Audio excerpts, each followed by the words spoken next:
Hey there, so today is part 5 of the Jump to Lightspeed spoilers. The set continues to impress me. I think the power level is moving in the right direction.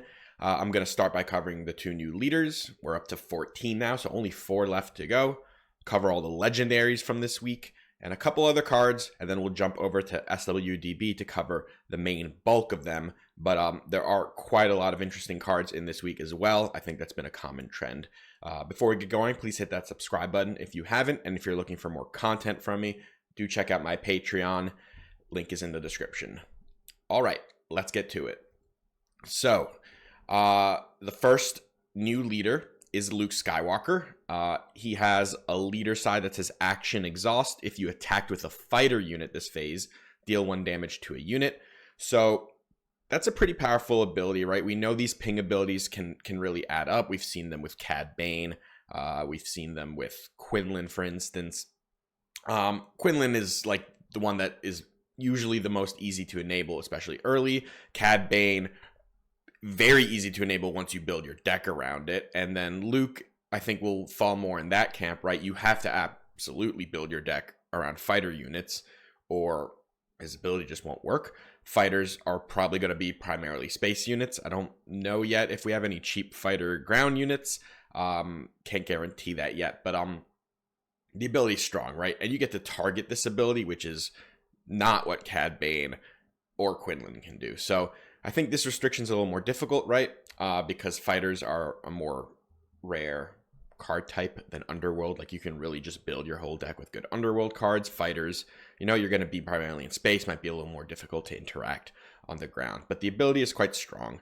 The leader itself flips on 6, so, you know, 6, not my favorite generally, but let's see what it does. So he is a vanilla 5/6 if he flips as a unit. So, you know, it's Luke, he's on the ground, doesn't do anything. I guess that's the price we have to pay for a very powerful upgrade effect. So as a pilot, he reads, and he's the first pilot we've seen with this text, this upgrade can't be defeated by enemy card abilities. This means this card is now immune to confiscate and other like upgrade removal. So I think that's a pretty big deal. Something I would have liked to see on some more pilots, probably. It gives +4/+5 to the unit he's attached to. And he is a Force Rebel pilot for traits, and he says attached unit is a leader unit. If it's a fighter, it gains on attack, you may deal 3 damage to a unit. So that ability is very powerful, but of course, it has to be a fighter. And we are going to build any deck with Luke around fighters. But that is a powerful ability. That's basically removal, right? You attack, you deal 3 to something. That's a pretty big chunk. It's a lot of stats. The leader seems decently powerful. It does have some like board control elements built into it. I think it will likely trend towards a more aggressive build. Again, the issue continues to be for me, it's a 6-cost leader. It's probably not going to be fast enough to race 4 and 5-cost leaders, which means it'll have to build into a little more of a controlling archetype just so that it can keep up with those 4 and 5 costs. All right. And next, we've got the father. So this is Darth Vader. He is a command villainy leader, and he has a frontside action that says exhaust. If you attacked with a non-token vehicle unit this phase, create a TIE fighter token. Those TIE fighters are 1/1s. And that is an incredibly powerful ability. This is a free unit, right? So think about Rex, where you have to pay resources to do it. Rex also had a harder time triggering this. Here, it's just if you attack with a non-token vehicle. Again, this will be a space-heavy deck. Basically, all the vehicles are in space until you get to like the really chunky ones later in the game. Those, you sometimes see them on the ground, but the idea here will be Space Swarm for sure. And once you kind of get going, this can get out of hand as long as you keep any non-token vehicle alive. I think this is the exciting part of this leader, not so much the deploy, which is decent too, but free units. We like that. He flips on 6 as well. We don't love that. And he's also a 5/6 vanilla, so no effect if you play him as a unit. He is a Force Imperial Sith pilot, and he says attached unit is a leader unit. He gives +5/+5. That's hefty. And he says when deployed as an upgrade, create 2 TIE fighter tokens. So he makes you 2 1/1s when he comes in. Again, this will be an aggressive build. It has to be. This is going to be all space. Space tends to be just cheaper units. You're going to try to like aggro out with Swarm. You're going to make tokens with Vader. He's going to come out. You're going to hopefully get at least one swing with this guy. +5 is massive. And then he also like keeps the momentum going by adding more tokens. The question is, can this space aggro stuff race any aggressive ground-based decks? Unclear, because again, this is a 6-cost deploy, which is a bit slow when you're dealing with 4-cost leaders like Sabine, 5s like Jango and Han. Can you keep pace with those? Because this kind of go wide strategy tends to be very action inefficient. You're getting a lot of units like free 1/1s, but it takes a lot of actions to kind of like make use of all that stuff. So unclear if it'll be quick enough, but I really like his leader ability. I think making free tokens is a good step to try to enable this kind of strategy, because Rex completely fell flat because you could basically never actually activate his leader ability. All right. We got a rare base, so this is the green one. We now only have one missing, the yellow one, but this one is a 33 health base, and it says your minimum deck size is increased by 10 cards, so this is the reverse of the red one we saw that decreased by 5, and also decreased your health by 10%. This one is increasing your health by 10%, but it's increasing your deck size by 20%. So they felt like going up in life was actually way too beneficial, that they had to like double the penalty basically. This could also be good though. I don't like deck inconsistency. I would never play more than 50 if I was allowed to, but I would consider it if you were spotting me 3 health. I think that could be a pretty big deal. It really depends on how redundant you can make the deck, right? Because okay, right now we play between 10 and 12 usually turn 1 play, sometimes a little more. Depending on the style of the deck. But if we just have like 15 or 16 good ones, we can just kind of get more redundant in our early turn 1 plays. And if we're not like so tasked into like, we have to start with this unit on turn 1, right? If all we care about is we have a unit on turn 1, then all of a sudden maybe that ratio is okay. And then how else can we make our deck redundant, right? In green, we always look at ramp. Well, not always, but a lot of times. So adding 10 cards, less likely to hit our super laser attacks or resupplies if we're playing villain, or in hero we're just like very unlikely to hit our resupply now. But maybe if we're playing double green and villain, and now we can get command in there, maybe we even throw in the ramp bounty, and all of a sudden, okay, we do have the redundancy in ramp. The deck will definitely be less consistent, but 3 extra health is 3 extra health, and that's very relevant. And just like the red base, I think this will take a lot of time to like vet. You're gonna need to track games. I think if you want to do this justice, you can't just like go on like get your opinion based on feel. I think you really need to kind of do the work to like play the deck with the 30 health and 50 cards, and then play the same matchups with 33 and 60 cards, and really try to figure out if you're gaining equity there. But I think this one and the red one are both really cool, innovative ideas.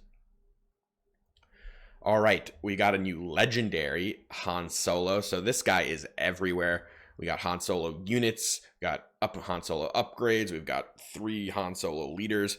But here we go. This is a 5-cost cunning heroism unit pilot. As a unit, he's a 4/5 ambush. So that's actually pretty good as your backup plan. That's Bosk stats. He doesn't get the Bosk ability, but we know that a lot of time the Bosk ability doesn't even do anything, like, because he instantly dies after ambushing something. So having like reverse syndicate lackeys as your fallback, like a 4/5 ambush, is already a really good thing. And then as a pilot, he costs 2. He gives +2/+3, and he says when played as an upgrade, you may attack with the attached unit. If it's the Millennium Falcon, it deals its combat damage before the defender. So forget the Millennium Falcon text for a second. This is a 2-cost +2/+3 that immediately attacks. This is like Hot Shot Blaster on steroids, or like a Surprise Strike almost on steroids, right? You're getting a permanent +2/+3 onto your unit, and you immediately get to attack.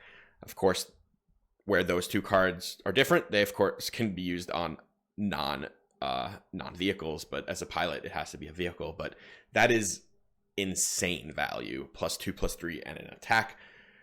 add in the Millennium Falcon text, and you get to like do the shoot first thing where you deal damage first if you're attacking into a unit. That's cool upside, but it's like pure upside. Like the card is fantastic before you even read that text. This is an amazing legendary. I like seeing legendaries like this because it gives you some chase when you're opening packs. It's exciting. It's a cool character. So this is, I think, like it knocks it out of the park, both in power level, theme, and just like uniqueness. This is a really good card. You've got like 2 very good cards in one, like because of the unit part of it and the upgrade part of it. You've got a lot of upside baked into this. It's in a color that wants effects like this already. I think this is going to be in a lot of decks. And the other legendary we got is Radiant 7. This is a 7-cost Cunning legendary, just generic Cunning. It's a 5/6 Republic vehicle capital ship. It says each enemy non-leader unit gets -1, -0 for each damage on it. And it says when played, deal 5 indirect damage to a player. As a 7-cost, I don't think it's great. Dealing 5 indirect is a solid effect.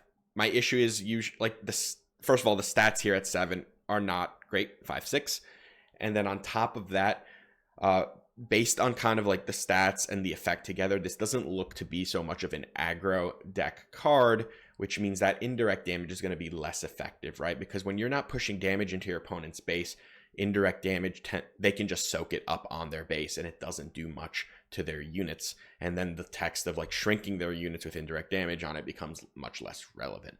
So you want effects like this to pair, like the indirect damage effects get much better when you are an aggressive deck, because then there's a tension between dealing damage to your base and damage to your units. And that's what you want to do with Radiant 7. But, and here's the but, this is a 7-cost capital ship, which means this can be played on a Piet flip turn for 5, and that's strong. So this being played on turn 4 or earlier if you ramp in a Piet deck will be powerful. You just get a really valuable, powerful body in space. You deal this indirect damage, and you can kind of get to it. And then you're playing yellow-green Piet, which seems solid, right? You can play triple dark raid in decks like that. Green has access to a lot of big capital ships. You do miss out on things like Devastator and Ruthless Raider in red, the new Devastator that is. So it depends on like which Piet deck will be the best, but I see this as a potential add in that kind of deck. We will look at it, of course, in other triple dark raid like red Boba with the new red Boba with triple dark raid in yellow. Like this could be another target for a deck like that, especially because he makes that indirect damage even better, and he looks like he will be an aggressive style deck. So that tension with the indirect damage will be better in a Boba deck than it could be in some other stuff. So this card looks solid to me. It's not like flashy or anything, but definitely has some play to it. All right, got 2 more cards before we jump to SLUDB, and this is Iden Verso. It's a 4-cost Vigilance Villainy unit / pilot. It is a 4/3 shielded as a unit, and its piloting is a 3-cost pilot, and it says when this upgrade is attached to a unit, give a shield token to that unit, and it gives +3/+3.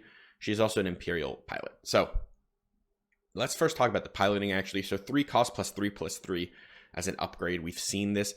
It's good, right? Fallen Lightsaber, Jedi Lightsaber, General's Blade. Those are good cards. They get played. And we know that stat ratio is powerful.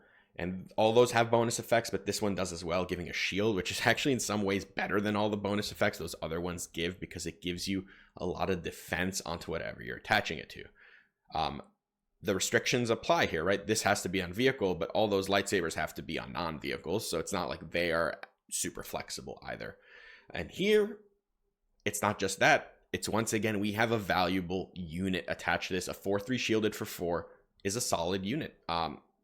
It's not like flashy, but that is powerful.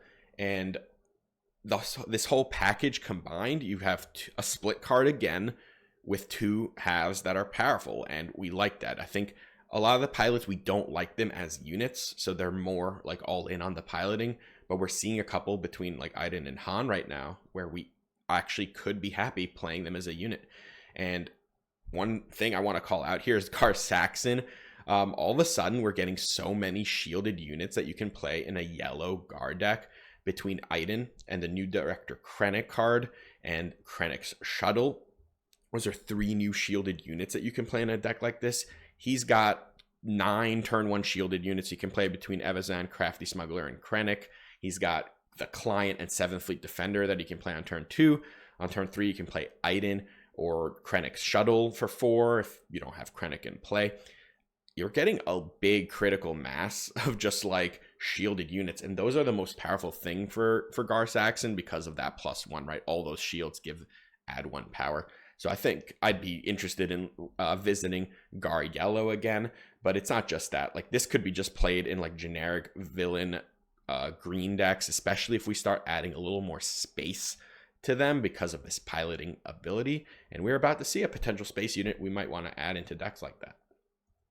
And this is Corvis. So it's the ship that was revealed with Iden, and this is a 5-cost vigilance villainy space unit. It's a 4/5 Imperial vehicle capital ship. So it has Restore 2. Wow. First of all, that is huge. And then it says, when played, you may attach a friendly pilot unit or upgrade to this unit. So that's a cool effect, right? You can like a pilot that's on the ground, like Iden, for instance. This is a big call out to Iden. Iden's on the ground. You can, when you play Corvis, you can like pick up the Iden and put it in the Corvis and give this Corvis +3/+3 and then a shield because of the Iden effect. And then yeah, so that's cool. It can also just like move around shields or experience tokens, right, or other upgrades. At face value, it's a 4/5 Restore 2, which, you know, it's not like major impact on the board, especially for 5, but if you're playing with something like Energy Conversion Lab, we know that Corvis would like maybe directly compete with a devastating gunship, and gunship has proven to be a very powerful card in like ECL villainy blue decks. But Corvis has a lot of upside, especially if you're playing with some pilots, because what very interesting things you can do is, for instance, it's like the Iden is in play from the turn before. Maybe she attacks and kills something, loses her shield. You play the Corvis, you pick up the Iden, and then put it in the Corvis. Maybe you even ECL with that. Now you can ambush for 7 because of the Iden upgrade. You Restore 2. Restore is massive. I think that's like the key here for this card, actually, is the fact that the Restore is on it, because it's going to help prolong your game. This is a sturdy space unit. A lot of aggro decks have a difficult time removing these units, especially like after they get through the first big space unit you play. Like from experience, like the first devastating gunship dies often, but the second one can really linger. And like Corvis can linger even longer if you're able to pick something up and attach it to it. So I like this card. It'd be interesting to kind of build into a more like aggressive mid-rangey villain vigilance deck with this, some more pilots, and we have been seeing some more villainy pilots lately. This is also a capital ship, so you can play this with Piet a turn early. That's massive. If you can play this for 4 resources, that's big, right? Now, I don't know if blue was the first place most people were looking with Piet, but I'd start looking at that just because of Corvis now. But yeah, overall, this Iden Corvis package is powerful, and excited to try it out. All right, let's hop over to SWDB and check out the rest of the previews. All right, let's get through the rest of these spoilers. So the first one after Moff Gideon, which I covered last week, is You're All Clear Kid. This is a pretty cool card. This is blue removal. So this is a 2-cost heroism vigilance event. It's a gambit. It says defeat an enemy space unit with 3 or less remaining HP. If you do and an opponent controls no space units, you may give an experience token to a unit. So 2 costs to defeat something with 3 or less health. That's like 2 to deal 3, right? That's above rate from what we've seen so far. Of course, the restriction here is that it only hits space units, but space units are basically in every deck. There's like very few decks that don't have targets for this. There are some, and there are some decks that you don't have very exciting targets for it, but they're typically like control decks, right? Most other decks, you're doing something with this, and this costs 2, and that is great. This is a very efficient card, and I think it's a main deckable card just because most decks will give you something to do with this. You even have this really exciting upgrade, like upside, like that plus experience. If they only have 1 space unit, you're able to pop it and get an experience. That's a big blowout for 2 cost. I really like this card. I think Heroism Blue has really been lacking removal for the most part, right? They have to play really clunky removal. It's been difficult to build around it. This is by far the most efficient removal that blue heroes have, and I'm excited to try this out in a lot of decks. All right, then we've got Biggs Darklighter. This is a 3-cost aggression heroism pilot. He is a vanilla 3/4, so we don't like that, right? It's okay as your backup plan, but this is not like the other 2 pilots we talked about before.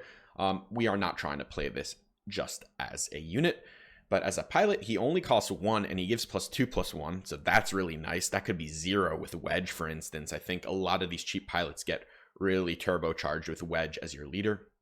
And then he has 3 different lines of text. It says, if attached unit is a fighter, gains overwhelm. If attached unit is a transport, it gets +0/+1. And if attached unit is a speeder, it gains grit. Now, I did not go yet to look at all of these and see which units are like fighter and transport or like fighter and speeder or whatever. But those are all minor effects that will matter. The one that I think appeals the most is a transport one, because then you're getting a 1 cost +2/+2 upgrade, theoretically a 0 cost with Wedge. The grit and overwhelm will be interesting things to look at as well, but overall, as just like a plain pilot, this is pretty powerful and very cost efficient, so I like it. All right. Next is Red 5. So this was revealed on the same day with Luke. Makes sense to me. It's a 3-cost heroism aggression space unit. It's a 3/4 rebel vehicle fighter, so rebel traded 3/4 space unit. Pretty relevant. Has on attack, you may deal 2 damage to a damaged unit. So naturally, this can work decently well with like Luke, because he could be already doing some damage to things. This is an on attack trigger, so it's sometimes might be a little clunky, because like if you're attacking with this to enable Luke's leader ability, then you're not going to have damage on any unit earlier, but you're still just a 3/4 space unit for 3, which is solid stats. It's a fighter, important again for the Luke stuff, especially if you can like put Luke on this unit.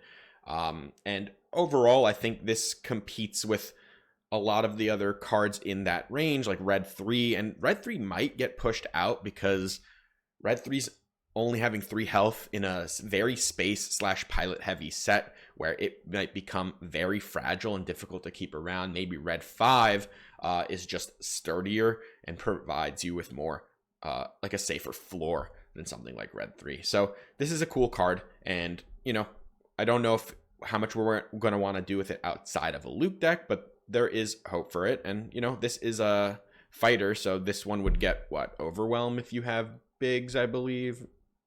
Biggs was giving overwhelm to fighters. Yep. All right. Here's a wild one. This is Trench Run. This is a 1-cost event. It's a gambit. It's an aggression heroism event. It says attack with a fighter unit. So again, we're getting this fighter call out. For this attack, it gets +4/+0 and gains on attack. Discard 2 cards from the defending player's deck. Deal unpreventable damage equal to the difference in the discarded card's cost to this unit. So, all right.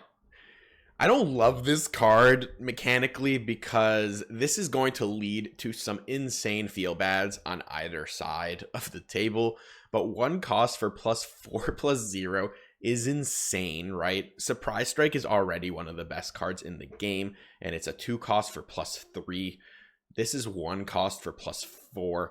Of course, it has to be with a fighter, but we're going to build this with fighter decks. That on attack, though, you're going to have situations where you literally blow up your card before you can finish it. So you deal the difference, right? You reveal a 5 cost and a 2 cost. You're dealing 3 damage. Unpreventable, right? So you can't get around this by putting shields on your unit before you do a trench run. This is an all-in kind of thing. Of course, if you have a low curve deck, it's very unlikely that you will blow up your own units, although most decks will have up to like 5 or 6 cost stuff, so like maybe you'd blow up your own unit, but maybe you don't. And if you can just like get this off and get a +4, that's insane. I think like the more I think about this, the more I think you can just build a deck with a low enough curve that you basically never defeat your own unit with this. And in that case, this is absolutely wild amount of damage. We just need like enough fighter units, right? We need this Luke deck, and maybe if it's not even a Luke deck because maybe Luke's too slow, maybe we still just play this with like Sabine or even like Han or something. But whatever it is, 4 damage for 1 cost is insane rate. It actually even action cheats, right? So you're getting your attack off immediately. You can just like claim and do it again, like trench run into trench run or whatever. This is so cost efficient. This one kind of scares me in like how much damage this can pour out. I'm worried about how aggro this is gonna get. But you know, that downside, you're gonna do this one time and like you're gonna draw like the 1/0 cost in your deck and the 1/4 cost, and you're gonna deal 4 to your own unit. You're gonna blow it up and you're gonna lose the game on the spot. And that's kind of the punishment of trench run. All right, next is Masasi, Tactical Officer. It's a 1 cost aggression heroism unit. It's a 0/4 rebel, has action, exhaust, attack with a fighter unit. It gets +2/+0 for this attack. This I don't think is good. This is too slow in my opinion. You're playing a unit, a defenseless unit. You have to set up this stuff. Even if you get to like activate this once, I still don't think it's worth the card. This one looks more like a draft common to me. All right. Tentive 4 is a 7 cost heroism, just heroism. It's a space unit. It's a 5/7 rebel vehicle capital ship. It has Sentinel. It says when played, create an X-Wing token. So you do get a 5/7 and a 2/2, and you get a Sentinel. Overall, I just don't think the rate is good enough. There's a really small chance that this is just like the right sized Sentinel to maybe like do something relevant. It being a capital ship is, if this was not heroism locked, this actually could be pretty interesting in a Piet deck, but it is heroism locked, so unfortunately it's not. And yeah, I'm just a little concerned that the rate here isn't nearly as good as it needs to be. Way too slow. All right, we're going to get into my spoilers. So if you want even more thoughts about this card and the next one, you can check out the video I released last week. This is Victor Leader. It's a 3 cost command villainy space unit. It's a 2/4 Imperial vehicle fighter. And it says each other friendly space unit gets +1/+1. It's a natural call out to Darth Vader Leader because you're going to make a bunch of tokens. And this is an incredible go wide buff for those units. I actually think this is costed way more efficiently than basically all the other global buff cards that we've seen, like Dodonna, General Veers, Red 3, Yularen. We see a couple new ones in the set, right? Admiral Hux gives raid, and then Captain Tarkin gives the +1. I just think because this is in space and has 4 health, it's just pretty sturdy. Like Red 3 only has 3 health. Veers and Dodonna, they're on the ground and their stats are kind of too below rate to ever see huge amounts of play. Like Veers basically none, Dodonna occasionally in Sabine decks, but being in space normally has been a safer place to be. Maybe it won't be in this set, but the +1/+1 is wildly different than like raid 1 that a lot of the like Red 3 gives. It's exactly what Veers and Dodonna do, but being up there in space with on rate health is important, right? Because if Veers was like a 2/4, he would be better, but he's not, right? And if Dodonna was like a 3/5, he would be better, but he's not. And here we gave up a point of power, but we didn't give up a point of health in our 3 cost slot. So Victor Leader looks sturdy, looks like it works well with some new cards. Like we saw the 2 cost that's a 1/1 that makes a 1/1 when you play it. That curves really nicely into Victor Leader. We now have 6 TIE fighters, 2 1s for 1s. That works well, and naturally the free token stuff that Vader does works really well with this. So Victor Leader looks pretty powerful to me. And then we have I Have You Now, it's a 1-cost cunning villainy tactic. It says attack with a vehicle unit, prevent all damage that would be dealt to it during this attack. So this is very reminiscent of Shoot First, where you like attack first, and then if you defeat the unit, of course, you won't take any damage back. Here, even if you don't defeat the unit, you won't take any damage back, but I think there's 2 issues with this card. The first, of course, is that it has to be a vehicle, and the second is that you don't often want to attack into things if you're not defeating them. Like Shoot First's main value is that you can do trade-ups because you get the extra +1 power when you do the Shoot First.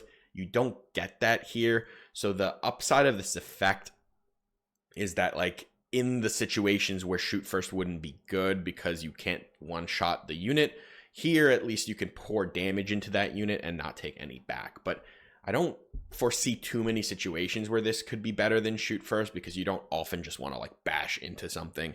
You would still be losing the I Have You Now, and then you'd probably need to attack something else into that unit to finish it off. So you're still kind of 2-for-1ing yourself.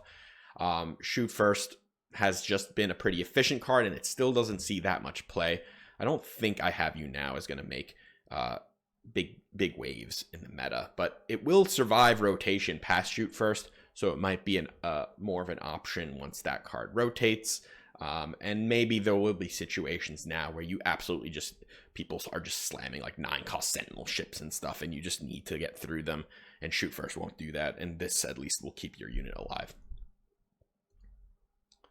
All right, we did Iden and Corvis, so we've got 3 more left, 3 pilots. Let's get to it. This is Wingman Victor 2. It's a 2-cost command villainy pilot. It's a 3/2 vanilla as a unit. Not exciting, but you got your backup plan as a 2-cost 3/2.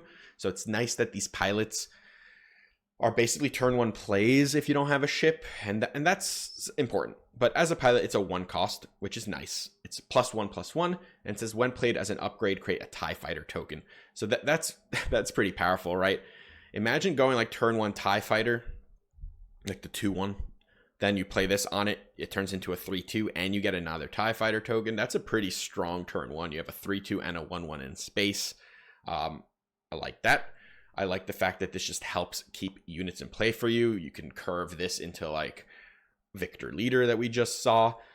This just looks, again, it's like part of this shell of like Go Wide Space. Whether Go Wide Space is good, it's very hard to predict that right now.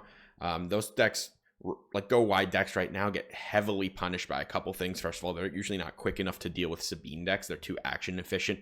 And then they get absolutely hosed by cards like Overwhelming Barrage. So we're going to need to find ways to make sure they're quick enough and don't just like fold to certain like removal strategies. But this goes a long way to help set up a board, and I like this pilot.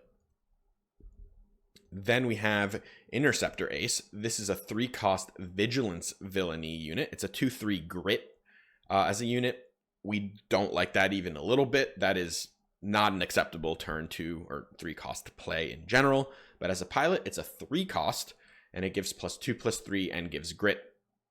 This is one I don't really like. I just don't think the rate is there. +2/+3 and Grit for 3 when we can do things like Iden, which is +3/+3 and a shield, is just, it's not comparable. This looks more like a draft card, and it looks like a decent draft card, but we're kind of below rate on both halves on this one, and it's not doing it for me. And the last card for today is Wingman Victor 3, and this is a 3-cost command villainy unit. It's a 4/3 vanilla, so again, this is not really acceptable as a unit, but as a pilot, it costs 1. Again, I really like the 1-cost pilots, and it gives +1/+1. It says when played as an upgrade, you may give an experience token to another unit.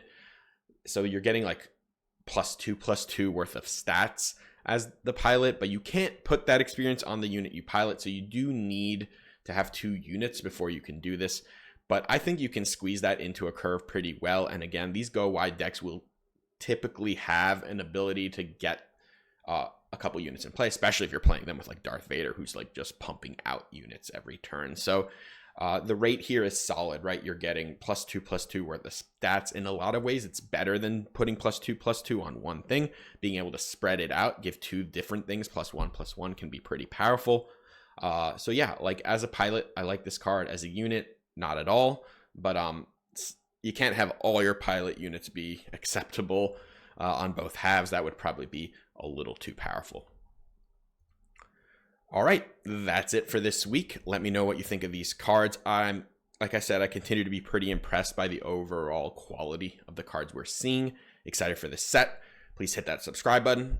Check out my Patreon if you have the time. And until next time, take care.